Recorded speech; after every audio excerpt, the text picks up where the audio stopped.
Monday nights. Live Intuitive Guidance. Live Intuitive Guidance with John and John. From BQuest. So, yes, guys, same old routine. Same old. We're here to help you to learn to use your own intuition, learn to recognize it more, identify it and refine it, basically, and also see how the intuition is often closely related to the soul, the inner child, as we call it. And the messages that come from there are very, very pertinent and usually have a lot to do with what we need, what we feel like we're missing in life or feel like we need to do. Yeah. So, it seems to describe most of the time the situations we're going through, the messages. And if we receive the messages and allow them and use them, then they seem to also, most of the time, not all of the time, I don't use this like a magic pill, guys, but most of the time it seems to actually heal things faster, make things clear up in your life faster, or at the very least, allow you to deal with it without so much stress. Yeah, and that can mean not knowing what the message is sometimes. Yeah. And so often, energetically, the message and the question and the answer, the message and the problem come through simultaneously. So it's quite interesting as you get more and more conscious and you see into it more and more. It almost gets to a point where you can see the message or the question or the situation. The answer comes before the situation. Yeah. It's like the answer created the situation. Absolutely, right. So it's like, hi, Laura. Hey, Laura. Hi, guys. So, yes, if you've got questions, we want to enhance your intuition with our intuition. So it's not just the guidance, guys, not just drawing me a card. Yep. We want to work with you so that you give a man a fish, you feed him for a day, teach him how to fish, you feed him for life. We're much more interested in, you guys getting the gold out of this, because then if you do that, then you share it with other people, they share it with other people, and it's my belief how the world really changes. It's like one person at a time. If we each open up our intuition, the ripple effect of that, all the problems that people see in the outside world, and all the excesses and the fear in charge and all that sort of stuff. It'll go away. It's like from the inside. From the inside, yeah. It might doesn't mean that it disappears on your outside, right? Yeah. It's just that I'm talking over the long run, right? Yeah. I'm not talking even in our lifetime, maybe in 1,000 years. Yeah. It's like it'll go away. It's like, so if we the more we awaken ourselves, and the more we see the reflection of the inside and the outside, and see it all as one, the faster we're gonna, allow the changes, not even assist the changes. It's allow the changes. That's right. So, it's like the irony is, it feels like you're helping God. It's a total paradox, So, guys, so if you've got questions, if you've got, so anything from things that annoy you, reoccurring problems, if you sprain your ankle on your motorbike like I did today, I was lucky. We call him Hopalong tonight. I was lucky because, John and Hopalong. I received the message just as the front wheel was sliding out of the lights, and I'm like, okay, I received the message. So luckily then I got the bike back up and only got a little sprain on the ankle. I got the message fast enough. But little, you're fucking complaining, bro. Little sprain on the ankle from the inside. So, Thanks for the share, Tony. This is what happens when, if you can receive the message in the moment, if you get up to speed with that, you can actually turn a big message into a little message on the outside, on the physical sense, right? Yep. So, that could have been a full-on stack for me if I hadn't have gone, okay, I'll get the message whilst it was happening. Yeah. So just a question back to you, Tony. Tony said, hi from New Zealand, newbie here, just wondering, will my business improve? Tell us a bit about what aspects perhaps, or like what is it you think's wrong that you want it to improve, or maybe you don't think anything's wrong, you're just curious about how you want it to grow, or what that growth is. Like what are your thoughts on that, and describe that a bit more. So guys, there's we teach, one of the main ones we teach is the threefold system, the threefold flame. So thoughts, words and actions, mind, body, soul, all that sort of stuff. And there seems to be two paths for everybody. We've got our fate path or our destiny path. If you say, what do you see for my business? And you just leave it up to that, you're leaving it up to fate. And most people, I can read people's fate like it's going out of fashion, right? Yep. Because it's just their patterns and habits, right? But that's not what we're trying to do here. We're trying to get you off the fate path onto the destiny path, which is, we have to learn the same messages. We have to learn the same things, but how we learn them is our choice of whether we go with fate or destiny. So, and so if you ask these questions and you tell us what you're wanting and everything else, and we can help you tweak that and see how you're asking for it and how it's coming forward and back.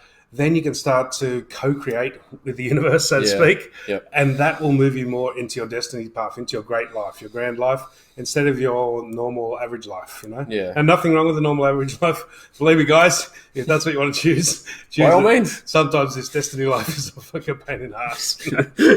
I think I choose the normal life about 5-6 times a day, John. Fuck this shit, I'm fucking done. I'm checking out for an hour. Should have stayed with fate. This destiny shit's hard to work sometimes. Honestly, don't get on the path. It's very tiring, John. Yeah, I read a quote today from Ramana, and it was, if you seek the path of illumination, only do it if it's like a man with burning hair seeking a pond of water. If you don't want illumination, you don't want enlightenment that badly, then don't seek it, because it brings up just as much. You get these times where you think it's the greatest thing in the world, and then it's what we call burns, John. Good luck, bad luck. We call this. It's like one thing seems like bad luck and it turns into good luck, and so forth and so forth. All right, Cherie, I've been getting signs through songs and feathers.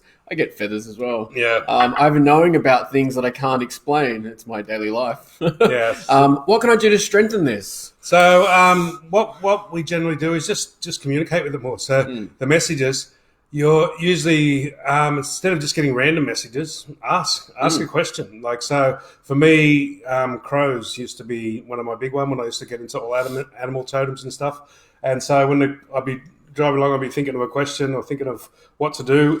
And then the crow, and it would, like, if it would fly along when I'm driving along the same direction that I'm going, I mean, that was a yes. If it would fly against me, that would be a no. If they would fly across to the left, it's like, think more spiritually or more creative. If it was to the right, think more physical or more. Yeah. But it's individual. What is that? You can use the general ones, but sometimes they mean individual things to you. So crow for me meant messenger of the god.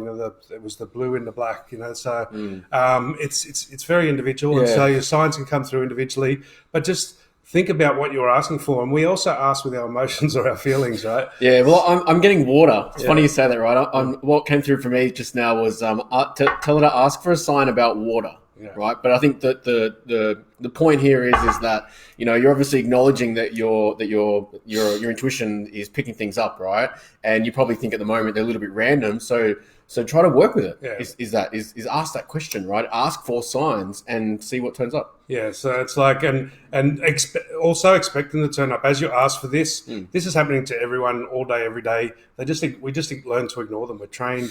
It happens. We're born with it, and we just get trained out of it, or we get too busy to notice it and stuff like that. And then it's like, all these things that in the early days that I thought were special, like psychic abilities and all that. I'm like, that's what I've always been doing. I remember this from when I was a child. I've been doing this all my life, and I've been calling it common sense. Doesn't everyone do that? Psychic abilities, telling people about what they were doing, what colour clothes they were wearing, and this and that. And it was like calling it common sense, right? Because if I made it special, it wouldn't have worked. Yeah. So, but yeah, just keep working with it, and also the other part I was going to say with that, Cherie, is it? Yeah. Don't limit it to that, right? So that's more the psychic ability, that's more the intuitive ability. But with the 7 chakras, the crown chakra is liberation or moksha. Some people call it freedom. Don't like that word. Yep. Because it's a bit distorted this day and age. But liberation is you can get, truth is the third eye, choice is the throat, creativity is love is the heart, building and strengthening is the solar plexus. The navel chakra is about there's that word. Pleasures. That one. And base chakra is about safety and security. So if people get to the third eye and they get it open, and a lot of this stuff is the third eye opening, and that'll give you the truth, right? But in this instance, that's when the truth won't set you free. Yeah. It won't liberate you. This is the one that won't liberate you. So it's like, you can see all the truth, but, liberation is actually to be able to let go and surrender and just, be at one with everything. So yeah, so like what I've been doing for the last couple of hours is when I talk to spirit, I talk to it inside, right? So for me, it's I sort of say, "Dear God inside," or "Dear Spirit inside," and I was sitting there for about an hour or so, just saying, "Dear God inside, what else is possible? Show me what else is possible," and just feeling the energetic shifts and stuff like that, right? Yeah. So that opening up to the possibility that there are other potentials, right? Yeah. So one of the things I say is when people ask questions like this, I'm like, why do you want to strengthen that ability? Why do you want to strengthen that? Who told you to strengthen that? Who told you it's good to strengthen that? You know, your soul could be yelling out, don't strengthen that one because that's going to distract you and it's going to stop you from creating, strengthening other ones, you know. So intuition does work with signs and does work with this a lot of the time, but it also works with when it can't work things out. This is what John was just saying, you know, just to be able to watch and just let things go and let the energy move. You watch the energy inside and it starts moving. If you try and work it out, if you try and grab the signs, you stop it. We're laughing at the pain we created for ourselves on the weekend. Oh, fuck, we created some pain on the weekend, bro. By trying to work it out, this energy was moving inside and it's like... I was on the floor fucking crying in the fetal position. As soon as we try and work it out, that stops the flow. And you know, when we did finally stop that and just watched it flow, you still can't work out what it is. There's an inner knowing, as you said, there's an inner knowing that's beyond comprehension, right? So comprehension, the mind, intellect, whatever you want to call it, can only take us so far, but it becomes a limitation. It's helpful up until a certain point, then we have to go beyond it. And it's really tough to go beyond like that sort of knowing into the infinite knowing. Okay. Megan Morris. Hey, Megan. I've been getting signs about my thyroid. Should I be concerned? Okay, so thyroid, generally speaking, radiation and stuff. So I'm just going to cover the physical stuff here, guys. Radiation stuff can build up. Things like fluoride and stuff in the water can build up in it. So one of the things for fluoride, if there is a radiation build-up, thyroid, but to clear the fluoride and stuff, is to stop drinking it in our tap water and stop eating it in our food, for starters. And just, you know, one of the things, for the radiation is to take what's that red stuff? The red stuff called? Iodine. That's it. Iodine. And Lugel's iodine is one of the best ones, and that will clear any radiation out. It's like the army uses it for radiation poisoning and everything. They take iodine tablets. Yeah, you can get it in liquid. We go off and often sometimes when we're getting thyroid or whichever gland it is, because each gland goes through the chakras. So the pineal and the pituitary is the third eye in the crown. The thyroid, I think, is the heart, and the thymus is one of the two, throat and heart. I'm not going to go into technical here, but they all go through one of the chakras, and those chakras activate. So thyroid, I'm pretty sure is the heart, or is it the throat? I don't know. But if it's the heart, it's about listening. It's about listening to your heart. It's about bringing your masculine, your strength, and it's about I thought thyroid was throat. Being creative, but if it's throat, which I think it is too, that's why I'm coming to this one second. It's more about choice. It out, John. It's more about choice. Spit it out. So I just want to cover both in case I didn't get them right, because there's so much in the library I can't access right now. Right? So the thyroid is, if it's a throat chakra, it's about choice. It's about choosing, and it's also another way of seeing it is judgment and mercy. It's about not judging and having mercy. So you'll see people do this throat action. Cover their throat, grab their throat whenever they judge something, and then afterwards they'll usually do a mercy. so they go, oh yeah, that bitch was really fucking. Oh, but you never know. You don't know why she does it. Like, you watch people and they'll put their hand to their throat when they do this, when they judge. So it's about choosing for you and making choices without judgment, without either of those things. So they're the two things. If it's more physical, look at taking some Lugel's iodine, and also possibly getting rid of fluoride and aluminium and stuff. Don't be cooking or drinking out of aluminium if you can. That will sort of allow the body to flush it out faster. And maybe a few detoxes. But if it's the energetic, which is what we deal with mainly here, then we're talking about choice. We're talking about no judgment and choosing for you, and not trying to push your opinions silently or otherwise onto other people. So, another little corker we have this week. Another little one we found this week. Trying to tell other people silently or psychically, but not even meaning to. To try and get your point of view that you're not being mean or whatever. That also drains the throat and throat chakra area. All right. Hey, Kelly gang. Nice to see you girls again. Okay, so guys, again, just with we don't do just the general where to next and that. We want to work with you. So you can ask those questions, but go more into depth.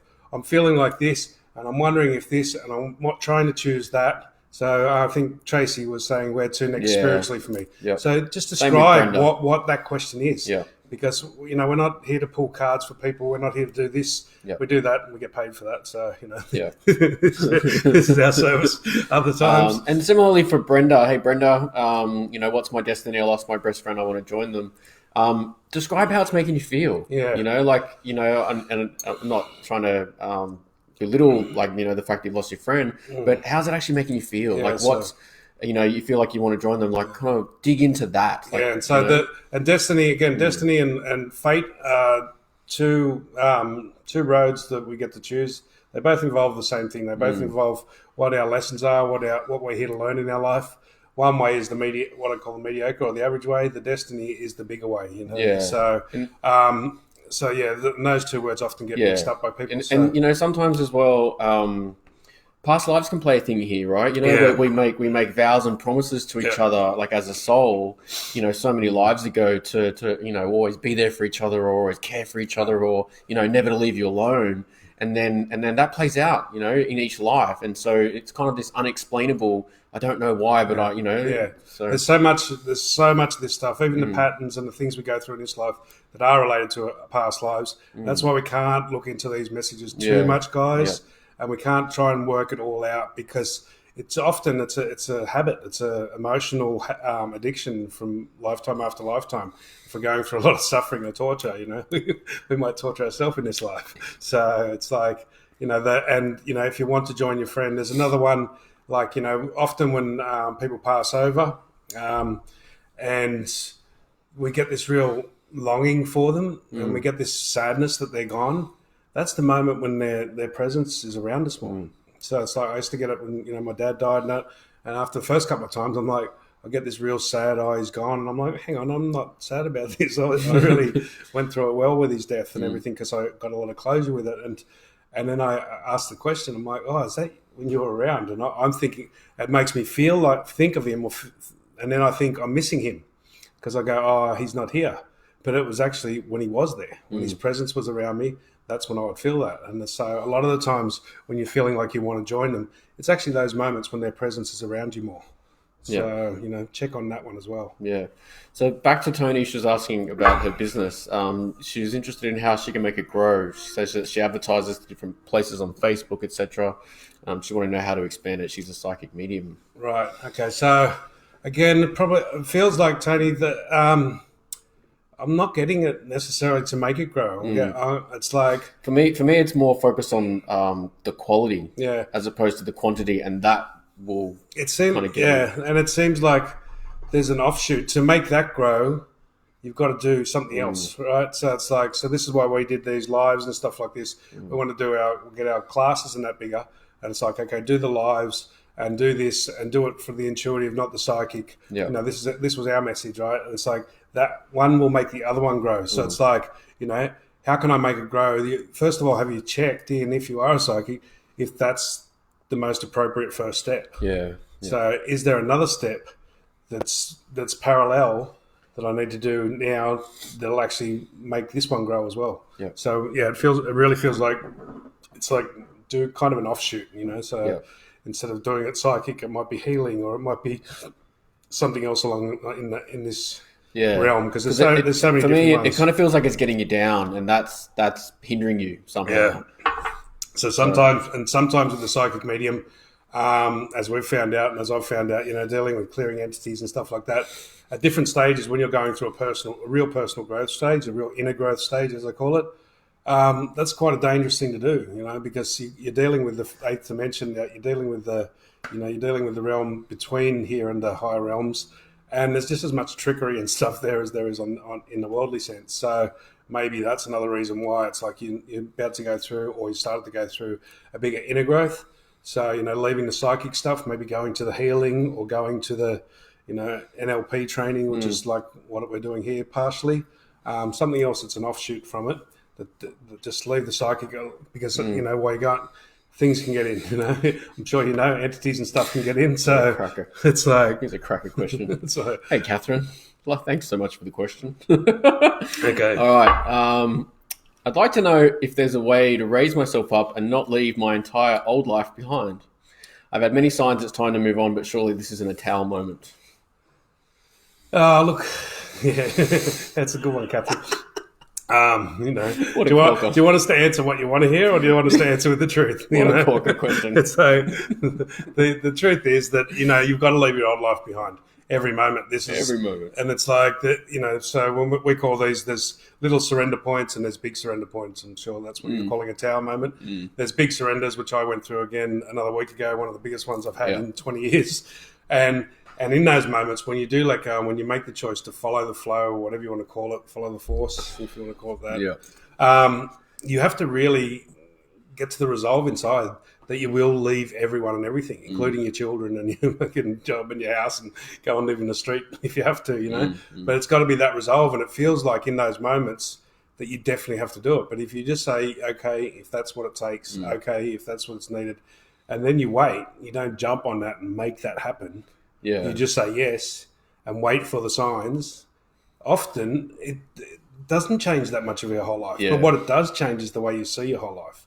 You will leave your entire old life behind because it won't feel like your entire old life, you know. You'll look back and go, that won't feel like you. So if you do go through this surrender moment, if you do really go with it and genuinely agree to, because you don't know which parts are going to change and you don't know which you're going to have to. So if you agree to, if it takes to leave it all, you will. But then you wait. Don't, you know, chuck out the baby with the bathwater, as I say. It's like, okay, I'm willing to do it. Now I'll do it. And I ring up and resign my job and tell my partner I'm leaving and tell my kids, you better take care of yourself now. You know? So what I'm getting through from the masters, they're telling me it's not what you think, right? Which is what they tell us all the time, right? It's not what you think, right? It's sort of, as to John's point, you've got to be willing, right? You've got to be willing to. It doesn't mean you will, right? But you've got to accept the fact that it could be possible to leave it all behind. A simple way of saying it is you've got to be willing to make all 10 changes.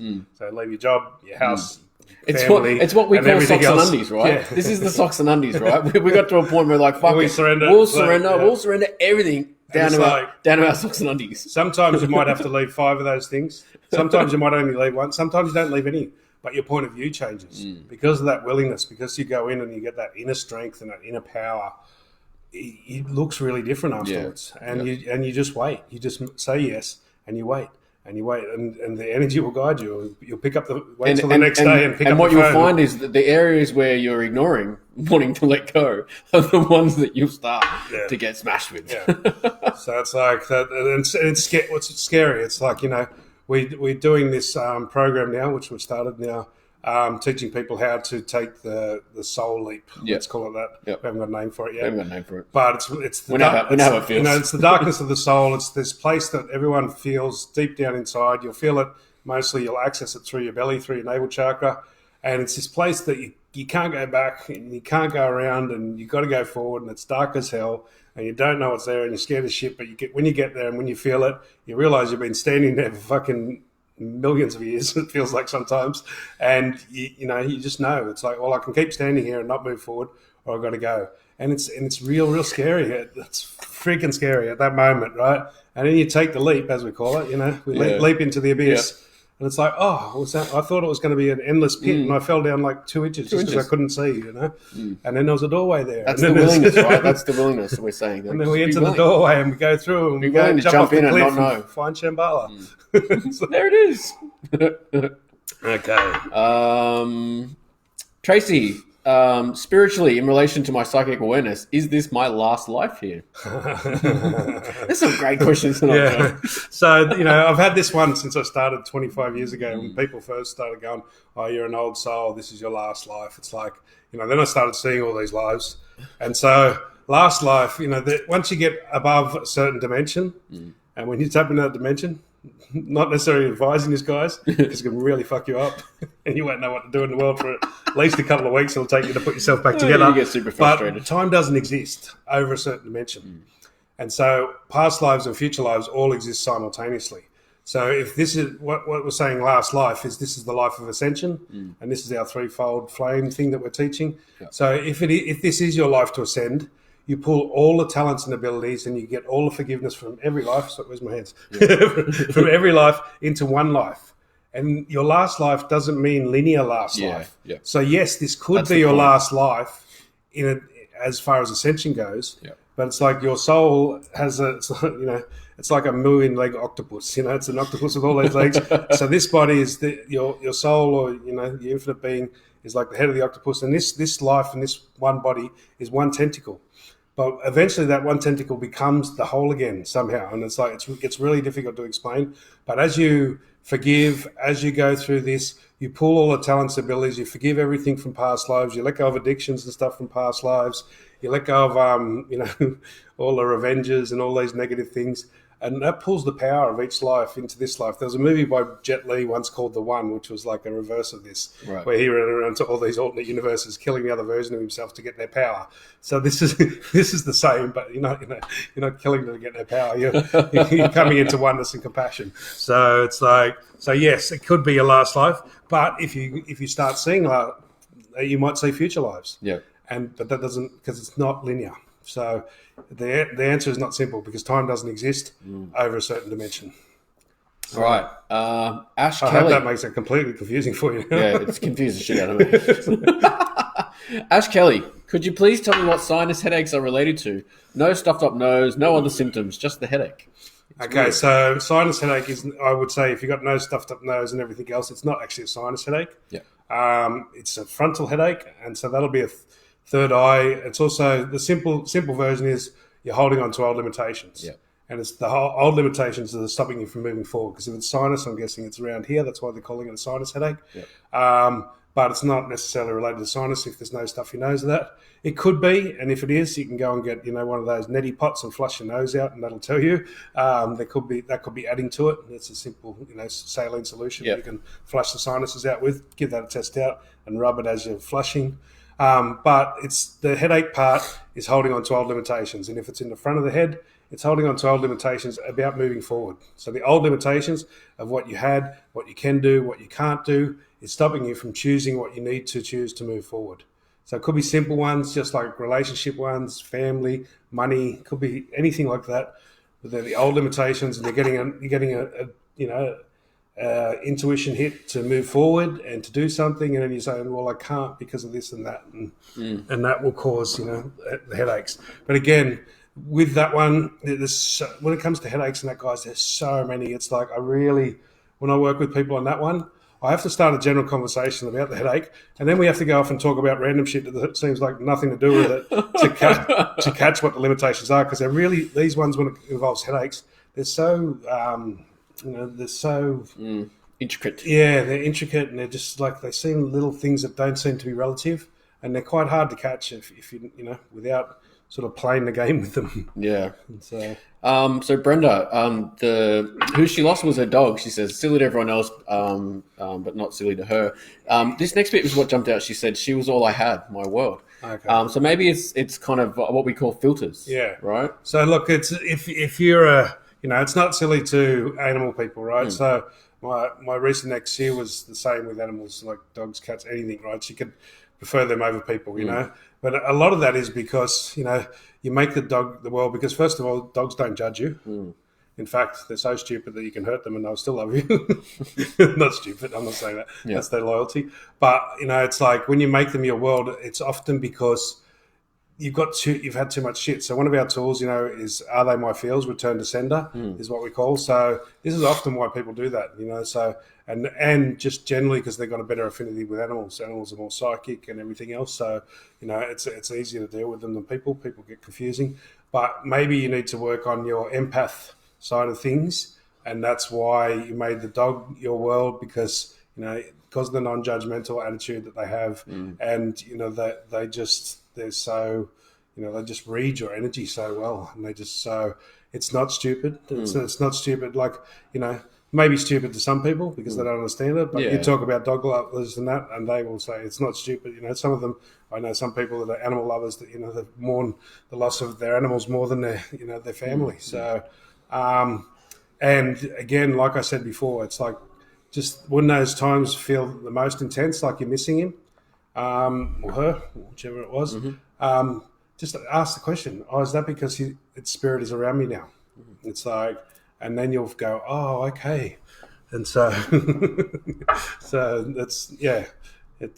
it's a tough one. And again, a lot of these things are really like, they're not these, there's something that really offends me about this medium and this, we're giving life advice here that, that should not be given it's not a 5-minute, it's not a gypsy caravan thing. And I understand sometimes that's needed. It's the way people dip their foot in the water to start trusting this and everything else. But this is it's really tough sometimes, because these are things that really should be taken over a more of a therapy type thing over several sessions and delved into and stuff.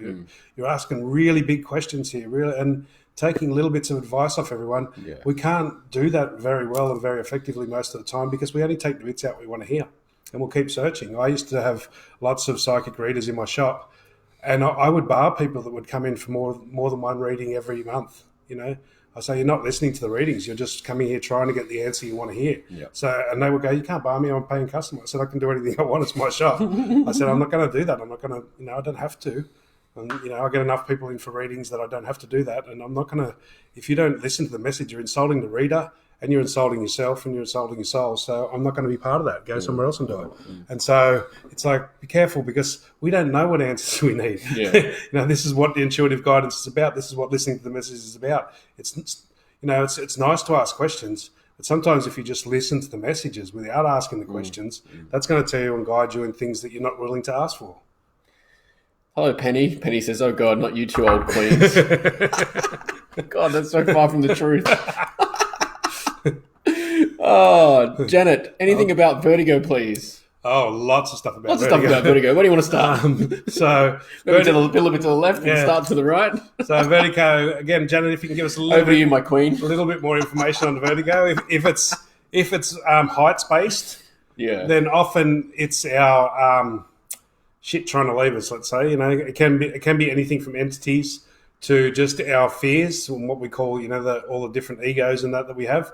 They want to jump off the veranda and they want to kill themselves. It's like, and it comes from that feeling if it's falling off a veranda or off a building or something like that, which I've had a lot of experience with, guys.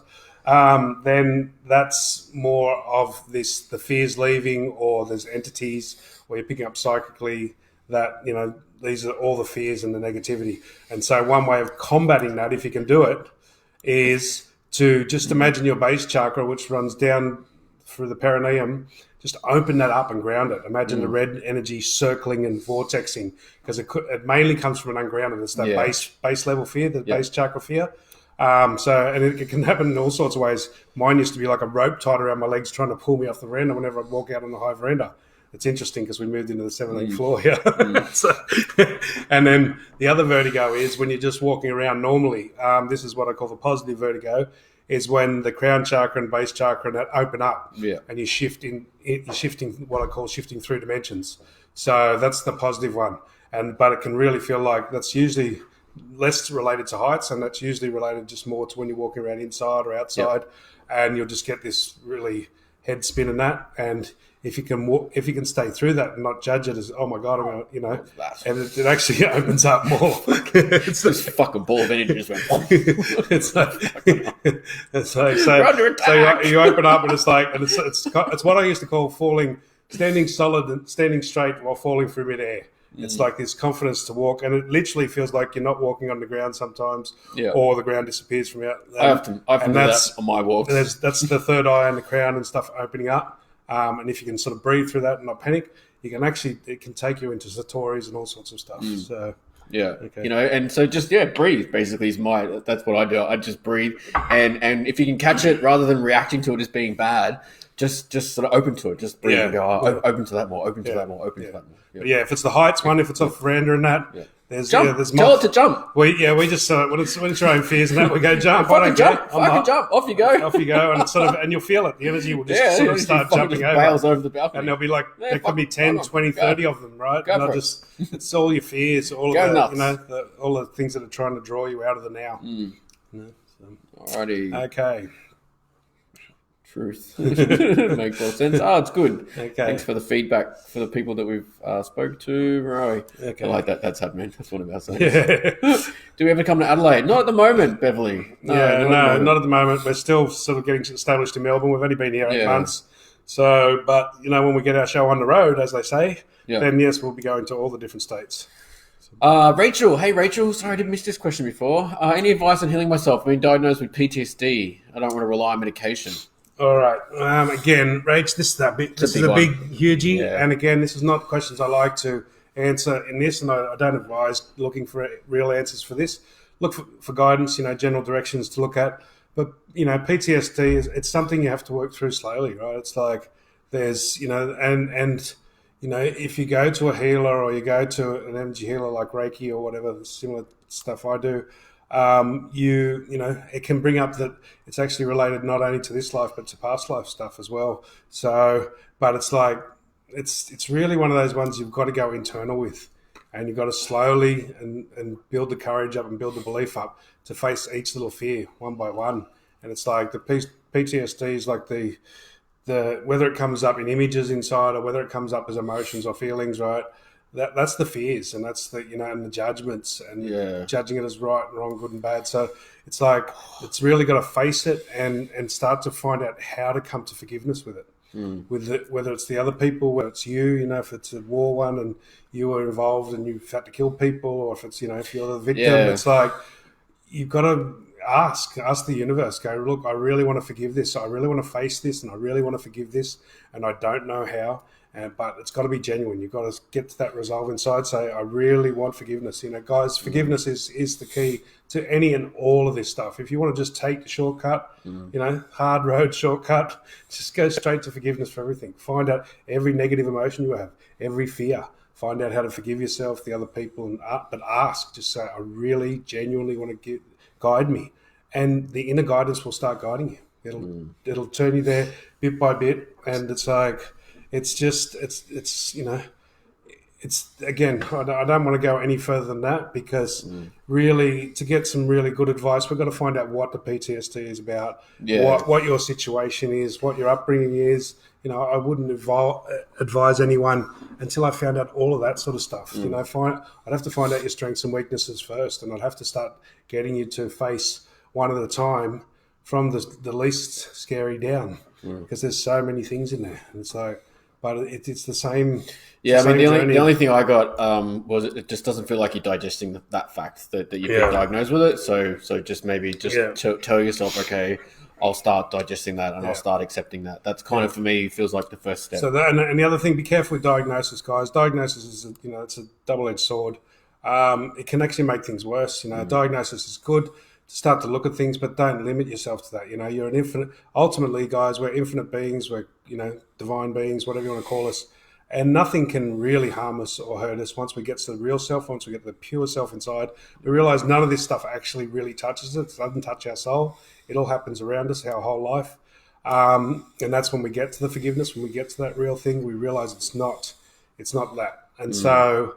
But you've got to go through that. You've got to. That's along the road. You don't get straight to that. All right, Lily. Cool. Thanks for going deeper, Lily. Thanks for taking the advice that we gave there. All right. I regressed into another life of mine during a craniosacral therapy session, an ancient Egyptian life where I had my lady parts mutilated and cursed.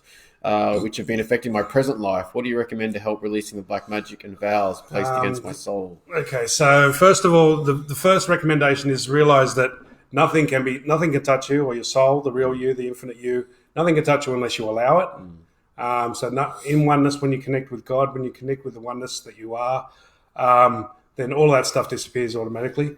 But the other way is to do what we call revoke, recant, rescind, renounce. So if it's a curse, it's you rescind, like you got to destroy and uncreate everything you did to align, agree, or resist and react. And it's like so we'll say it now. So everything you did to align, agree, or resist and react to any of that, would you like to destroy and uncreate it all? Just say yes, nod your head. I can feel that. Okay, so right, wrong, good and bad, pock and pot, all nine shorts, boys and beyonds.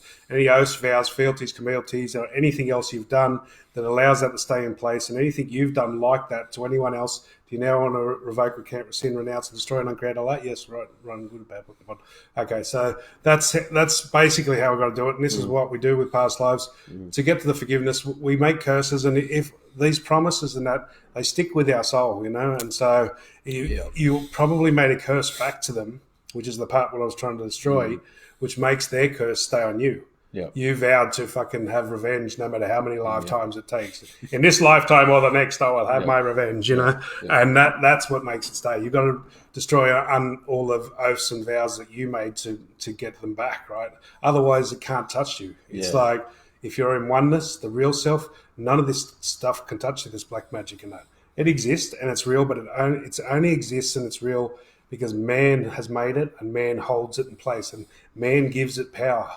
If you just choose not to be of that duality world and be in the oneness world, but you've also got to let go of any way you've done it as well, and then it'll just go away.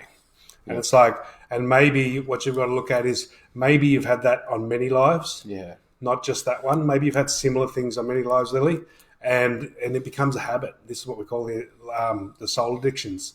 We actually get addicted to being tortured, and there's on a soul level, and we get this rush of it, and this is why we get these crusaders in this life, you know, and they fucking the ones that are excessive do-gooders. I'm hiding my face here, and it's like, you know, and we're trying to fix everything. Yeah. We get and sometimes like when we work through these things with each other and with other people, you know, if they're open to the possibility, and particularly if you've had a past life regression, so you know, there's a lot more of a feeling that it happened, right, or the possibility of it happening. And then you start to see where you're doing that opposite that John's talking about. Then you can jump into blaming yourself, right? And jump into judging yourself and all that sort of stuff, right? So just remember, it's not about the judgment. It's not about blame. It's actually about releasing all that, right? And just going, okay, wow, fuck, this was actually happening for many lives. You know, right? So usually what happens is you see some lives first, like the early lives I saw, like were either really nice lives where I was a king or, you know, something that I really liked, like a Viking one time, and then, you know, or the ones where you're victims, right? But then as you get more courage in that, you'll actually start to see the ones where you're the perpetrators that can really shock you on a soul level, like one or two of them that shocked me. And it's like, but that allows you to let it go. How many lifetimes have you had? You know, I got my soul year once. It just popped into my head many years ago. I was 36,900 and something soul years, and I'm like, what the hell is a soul year? And they said, that's how many years you've been alive in different bodies on this planet. I'm like, shit, I must be a slow learner. It's like 36,000. I'm that fucking stupid. Average lifespan was about 40. Like I'm not that fucking stupid. 36,000 years. It's like, shit, that's a lot of lives. I've been doing that for how long? So, you know, no way. when you go into it, and this is why you know, you can't go off one, right? If you've had one, how many have you had? And it's like, and how many times have you been the victim or the perpetrator? And it's like, and this is where we don't go into trying to work it out. This gets us to the surrender. This gets us to the point of, okay, so how do I forgive? How do I let go? If I've done that anywhere, and if I've done that as well, I destroy and uncreate that. If I've put curses on people, I revoke and recant those. Revoke, recant, rescind, renounce those. They're usually the words that will cover most of them. And, you know, and this starts to happen, but it's that willingness to go within and let it go and accept that you could have been either or. You know, you can't, it's like your guides, just whoever, they let you see the ones that you can handle in that moment. They won't show you the ones that you can't handle. So, until later on. Until you can. Think you can handle them. Until later on, then you just go white in the face. Oh, so, I did what? And yeah, cool. Alrighty. Okay.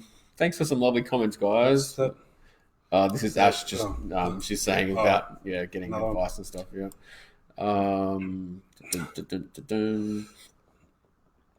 Okay. Forgiveness. That big one. Forgiveness. That big one. That big one. So forgiveness. It's you know, it's one of the, it's like it's the last stop, guys. You know, it's like final frontier. It's like, okay, I've done all this other stuff. It's like, okay, let's go to forgiveness, right? Fuck, and forgiveness. Forgiveness. Back to you again. I thought I dealt with you. No. But I did all. No, was one the other day.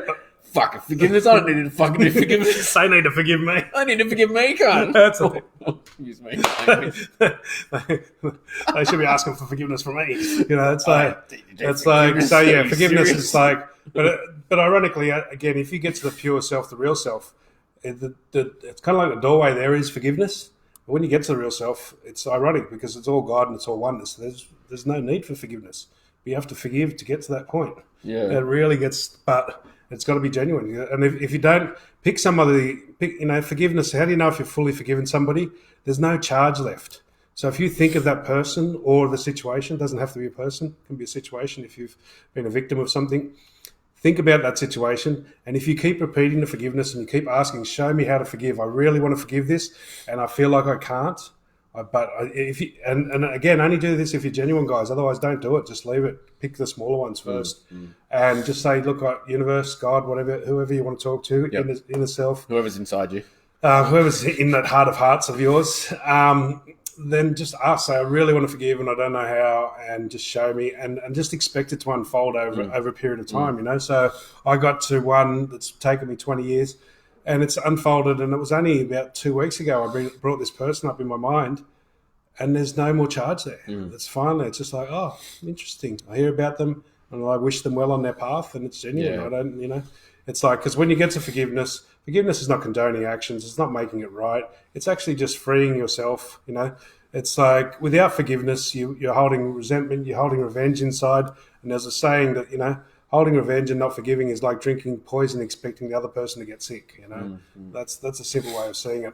Forgiveness doesn't condone. If you do this work, you realize that you've got to go back through everything you've done anyway. And like as we've said, we continue to say this, right? Sometimes with forgiveness, particularly with forgiveness, it's like an onion, right? Yeah. It'll peel the next layer off. Right, and then as your guides and your soul is okay. There's a little bit more for you to see, right? And then you get to see that, and then you come to the realization, okay, there's a little bit more forgiveness, and you keep working through that, right? But you can get through it, and you get to the center, and it seems like nothing there, but that nothing is liberation. But that's liberation. That's the freedom we're looking for. That's the being liberated. That's your little soul jumping up and down, going, that's like it's nothing, but it's everything.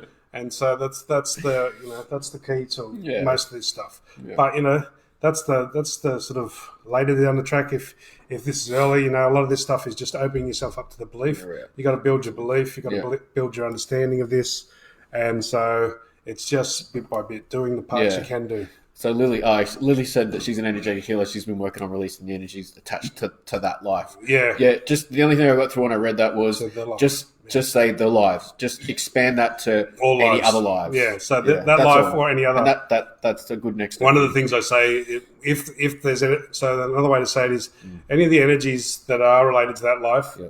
I want to release them from that life and any other space, time, anywhere else. Yep. Like, so through all space and time.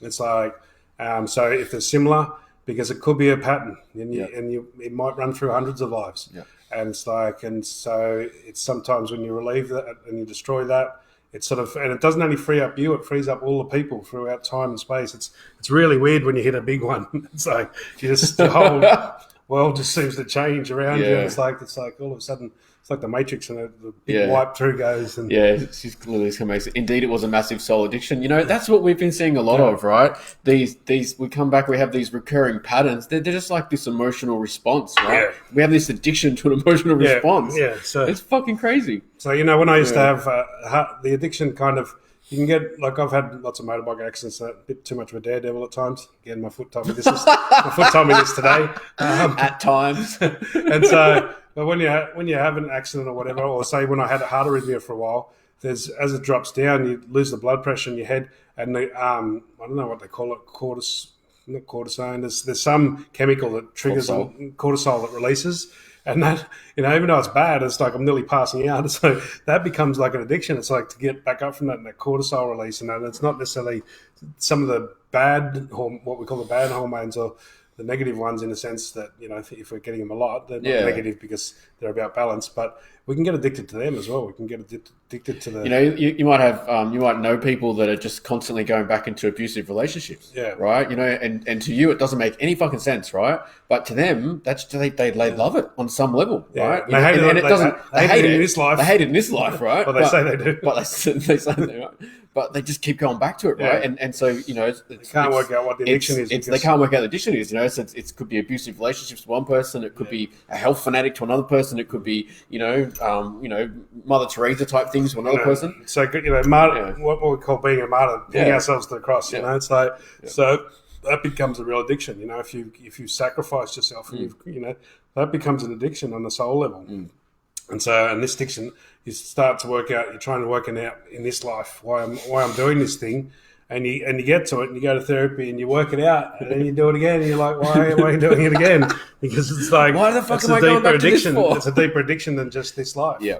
It's like a lot of the addictions in this life come up. It's similar, if you're addicted to martyrdom, you might be doing it in relationships now. You might be doing it in work, getting a sack all the time. It's like, you're not necessarily a martyr going and sacrificing yourself for a religion and getting killed, but you're martyring yourself by getting sacked from your job all the time for righteous reasons, for very righteous reasons. They should know who I am.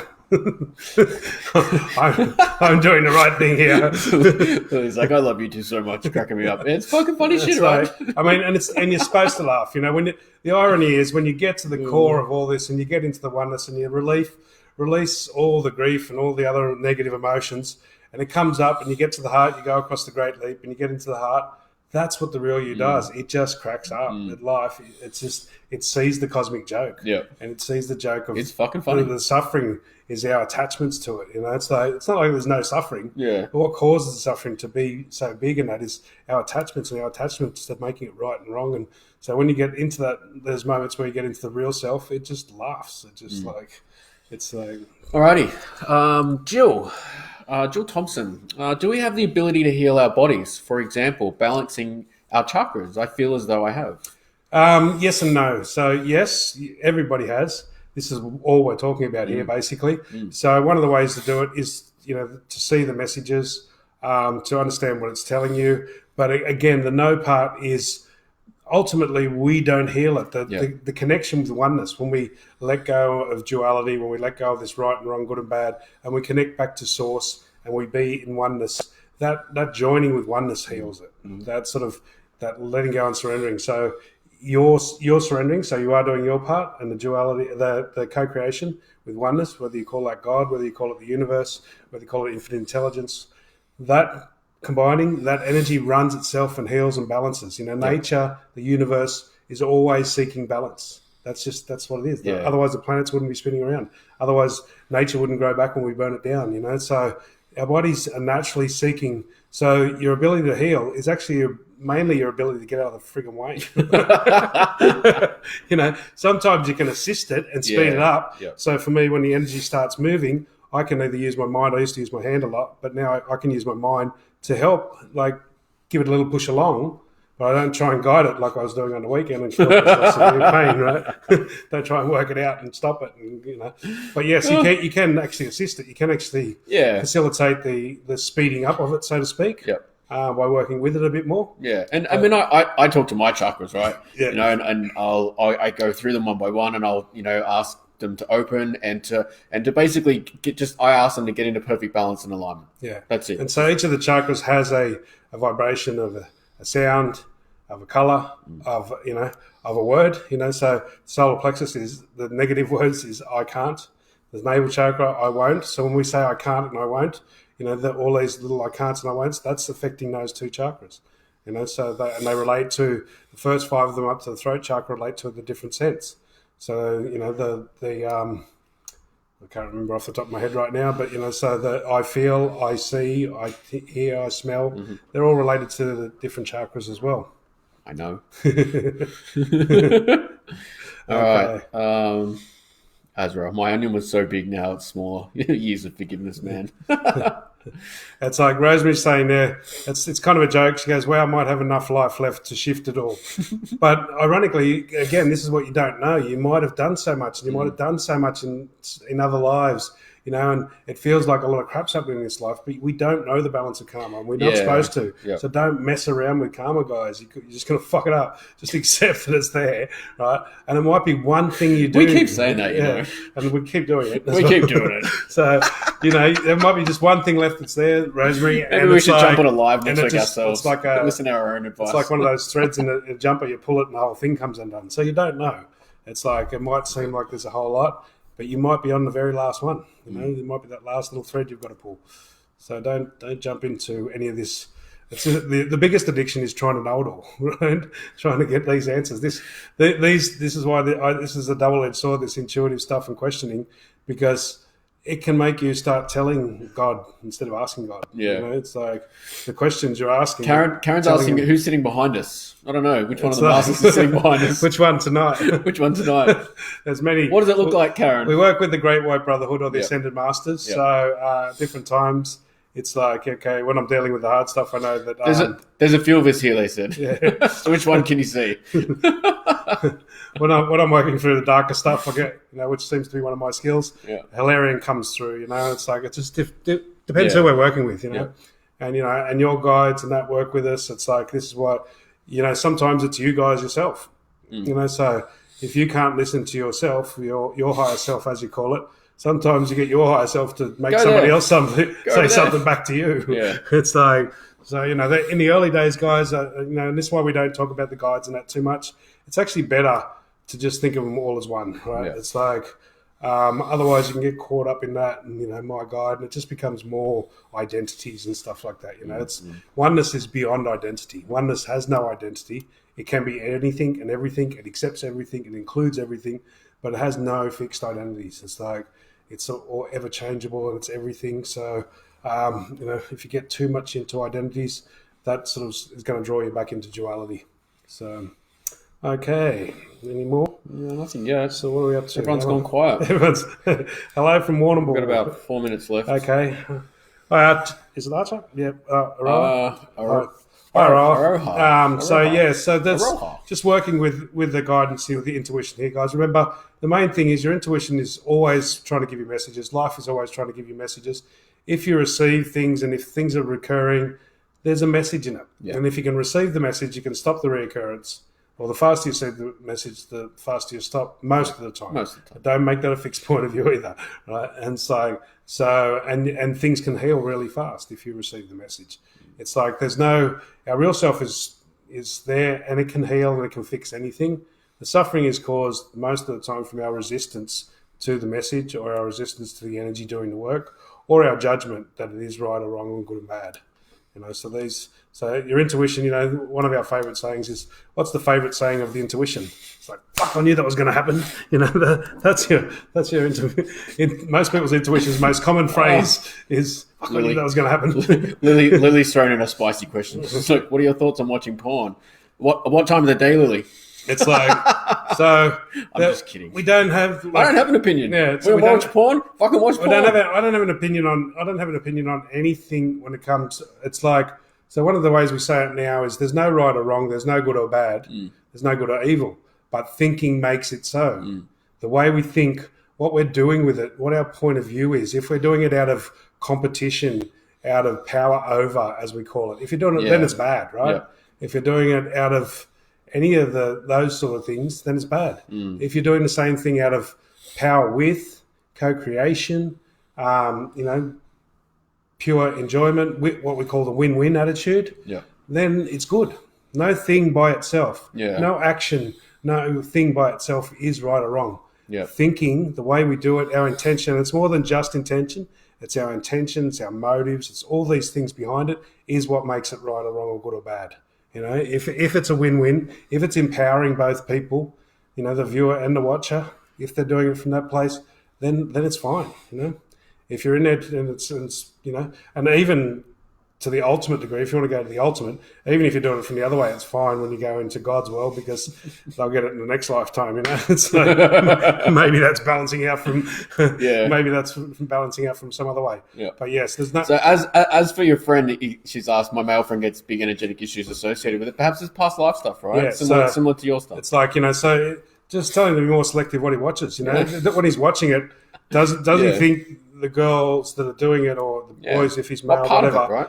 Does he think they're doing it because they like it, even if they're play acting that they're in pain or whatever? I don't know what they do, but even if they're playing it, it's his point of view. Does he think like they're being manipulated and forced to do it, or are they doing it because they actually like it and they love it and it's pleasurable and it's actually empowering or disempowering?